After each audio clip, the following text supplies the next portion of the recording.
कृष्णा हरि ओम। और ये देखो दोनों में कैसे लड़ रहे हैं, एक दूसरे को फाइट कर रहे हैं। और जीवन भी इसी तरह से है, जो फाइट करते रहो अपने जीवन में।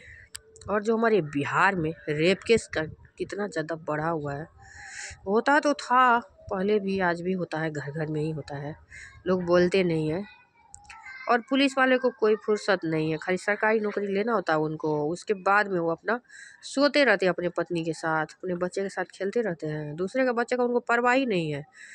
और आप ये मत सोचो जो आप सरकार का पैसा खा रहे हो तो सरकार का नहीं, ईश्वर का पैसा है, वो आज न कल आपके मुंह में हाथ दे के निकाल लेंगे। इसलिए अपने अपने डिस्ट्रिक्ट को अच्छी तरह से संभालिए और ऐसे सोते मत रहिए। आज माघ महीना है और उठ जाइए, और अभी जब नहाओगे ना ठंडा पानी में तो पूरे साल फिट रहोगे।